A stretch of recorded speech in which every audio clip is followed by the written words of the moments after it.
Hello, I'm Jeremy Fernandez. Coming up on the virus, record daily cases and faltering aged care facilities force Victoria to consider taking further action.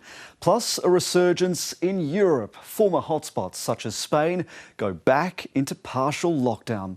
First though, Melburnians are being warned of new and extended restrictions after daily infections surged to record levels this week.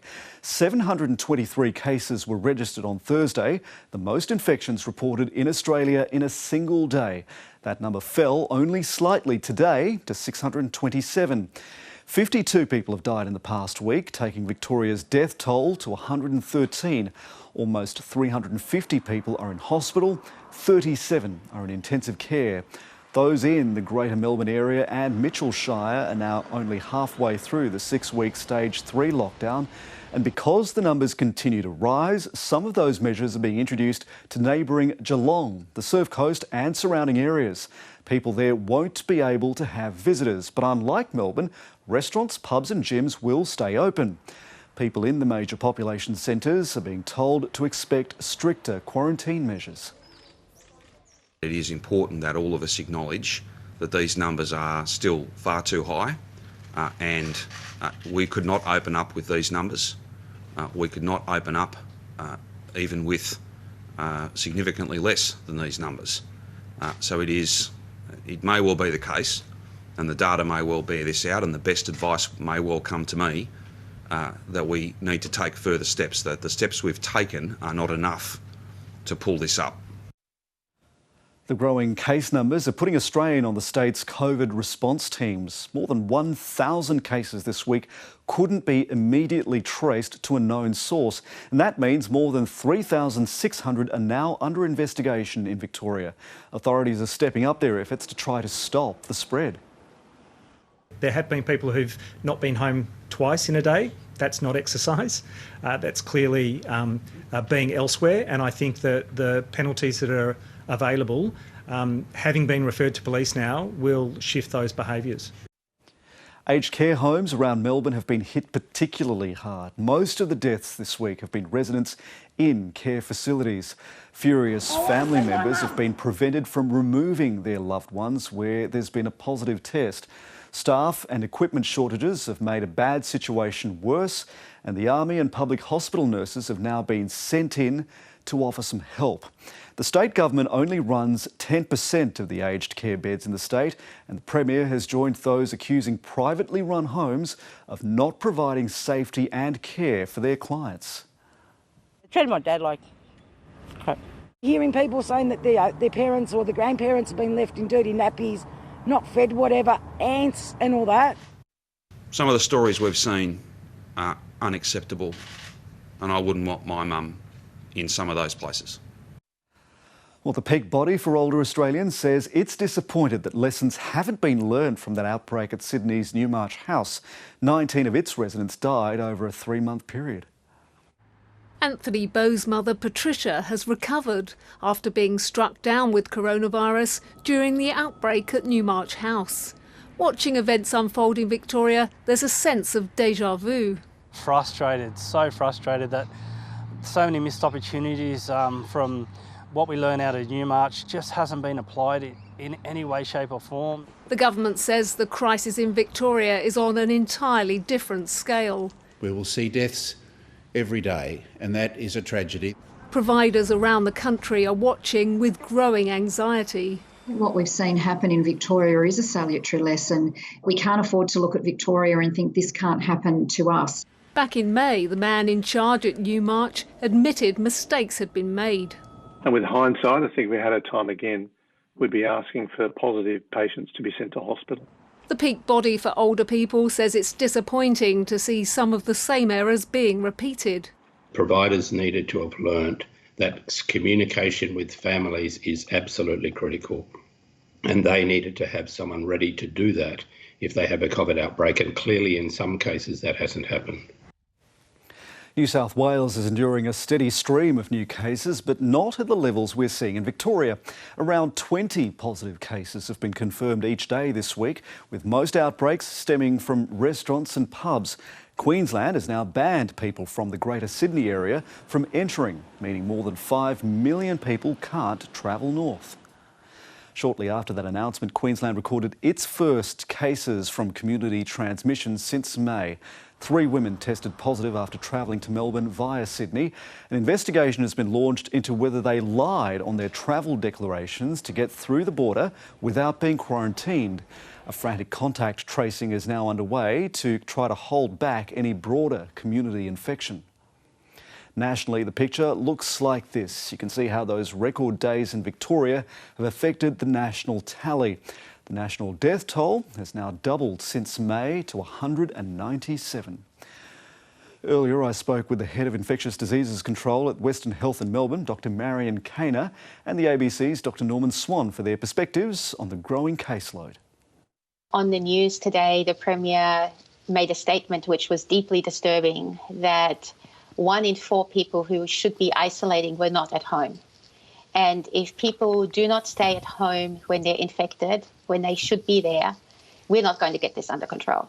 Dr. Swan, Marion Kainer speaks here about the 130 people who were meant to be home in isolation who were found not to be when the authorities checked up on them. That's a huge problem, isn't it? There was an accident on the M80, the ring road around Melbourne, and there was a big backlog of cars, a huge queue of cars. So my question is, why was there a big queue of cars? There should be almost no cars on the road in Melbourne. If there are a lot of cars on the road in Melbourne, it just adds to what Marianne's saying. It's not just the people who are COVID-19 positive who should be at home and are out there passing on the virus to others. There are people out there who've got asymptomatic infection, who don't know they've got COVID-19.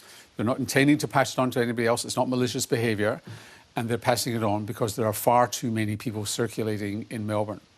There should be very few cars on the road. Tragic to have an accident. I hope nobody was hurt, but there should not have been a backup of significant traffic beyond that. Something's wrong. There's very little times in life where somebody can save somebody's life. Here, everybody has the opportunity to save somebody's life by listening and following the instructions, wearing a mask when they need to go out, restrict your movements as much as they possibly can. There's one other statistic that I meant to mention after I got the traffic jam on the ring road out of my system, and that is that they have a significant number. First of all, there's a backlog of 3,500 people who are under investigation out of what have we got, 5 or 6, I don't know what it is now, 5,000 cumulative. I can't remember now what the exact number is. So they actually don't know what's going on. You cannot be reassured until you know where you've caught the infection from. So yesterday there was 280 people out, not part of the 730, but this was from that backlog. 280 were reclassified as community spread, unknown source. And today it was about 100. That's a lot of people actually out there. Okay, yes, a city of 5 million people, I understand 4 or 5 million people, I understand all that. But that's a lot of people where you don't know where they caught it from. So you know them, but you don't know who is behind them spreading the virus. And that number can grow, because if that's uncontrolled, and the key thing here is, from that statistic that Marion was talking about, 1 in 4 people who've got it were out. This virus spreads to between 2 and 3 people if it's not controlled. So they could pass it on to 2 or more people. In fact, they could, in New York City, they were spreading it to 5 or 6. It just depends. This virus behaves. There's nothing different about this virus. It's how we behave that changes the virus. A question we receive over and over again, Dr. Kainer, is about surfaces and how much contaminated surfaces are responsible for that transmission in the community. To what degree are surfaces where, droplet spread isn't an issue, say in an empty room, to what degree are surfaces a problem here? We don't know the exact proportion of respiratory droplets versus environmental contamination, but something we can always do is ensure that we clean our frequently touched surfaces, and detergent works really well, alcohol works really well as household bleach. There was a beautiful study done in Beijing where they looked at whether predictors of household transmission, and if people cleaned their surfaces in the household frequently, the chances of their family members becoming infected was markedly reduced. The evidence, such as there is, so Marion, this is correct, there's very little evidence. And it's possible that in those Chinese households they were doing other things as well. They were behaving well, they were having masks on, what have you, and whether it's an independent factor. It looks from the international figures it's not a common source. SARS-1, the one 2003, it was quite common, particularly in healthcare settings, to pick it up off surfaces, and there was an apartment block where people picked it up. Here, there hasn't been that kind of transmission proven. But you said, you know, an empty room is not a problem. It is a problem. It is a problem. So we've been totally misled by the expert advice going to the federal government. They don't believe, the infection control expert group does not believe in aerosol spread, when it's quite clear you cannot explain a lot of this spread in restaurants, even in abattoirs and other places, without aerosol spread. Because if you are in the same environment as somebody, you and I, for the duration of this, if I had COVID-19 and there wasn't good ventilation in here, you could catch it from me, and we're socially distant because micro droplets are coming out and spreading. The droplet theory, it's true, but it's probably not the main source of infection. It's old data. And it's not that it's not important, it is. You know, if I sneeze and you catch the droplets, you'll get a whopping dose of the virus. But, you know, the choir practice, funerals, I mean, yes, people hug at funerals, but or wedding parties, it's not just touch. It's also that you are in the same enclosed environment as somebody else. Shops, for example, so that's why masks, that, as Marion said, are so important, because they stop that kind of spread. And the expert committee has also been down on masks. We've not been well served in this stage of the epidemic by the expert advice, which has really tried to have 5 bob each way. Dr. Kaner, I'm interested in your view about the messaging to various generations, particularly to young people, and if you see that there might be a problem there. I think early on, people heard that this was a disease that predominantly affects the older population and that the younger population was relatively protected. And that is the first message that people heard. And that sort of has permanency, so people only remember that. Versus we now understand that COVID-19 can affect young people. We can have young people who get severe disease, require admission to the intensive care unit. And we also know that there are long-term consequences which can be quite severe, and we don't yet fully understand just exactly what those long-term consequences are going to be. And so my message to young people is, you're not invincible. This can affect you and yourself. You can become sick. But probably most importantly, you can go and spread it to your loved ones. You can spread it to your grandfather, to your uncle, somebody who has immunosuppression or cancer, and they may die. So the actions that every single person takes can have a huge impact on your loved ones and your community. Why are residents in aged care homes not being moved to hospitals or other sorts of more appropriate care? Wouldn't it be better to have residents returned to their families or to a hospital, for instance? So for elderly patients, being in a familiar environment is really important. It's sort of counterintuitive, but if you just moved everybody to a hospital, then they can get this thing called delirium, which can actually be deadly in itself. They get confused, they don't have normal surroundings. So we want to make sure that patients who are infected get the best possible care, if possible, in surroundings that they're familiar with. Do you have a view about where we might be 4 to 6 weeks from now? I don't think so. I think we really have to see what the data shows, and we cannot make predictions about what happens at a certain time. The virus will do what it will do. We have the opportunity through our behaviour to go and control it. But if we don't follow the appropriate instructions, if we don't maintain physical distancing, if we don't stay at home when we're sick, if we don't wear masks, I have no idea when we're going to get out of this. This virus is a genetic machine designed for survival.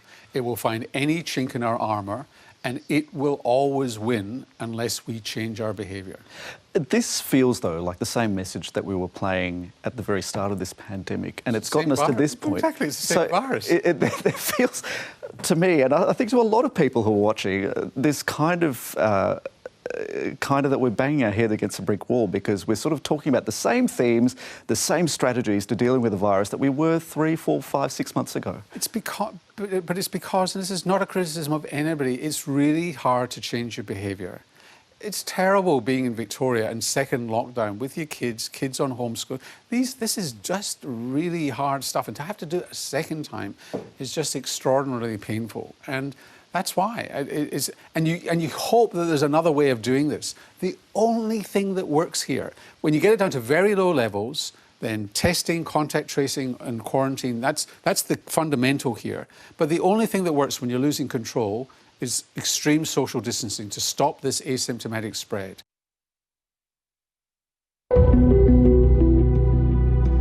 First a city, then a country, then the world. With reports of deaths on most continents and no vaccine in sight, the questions remain. How far will the virus spread? How many lives will it take?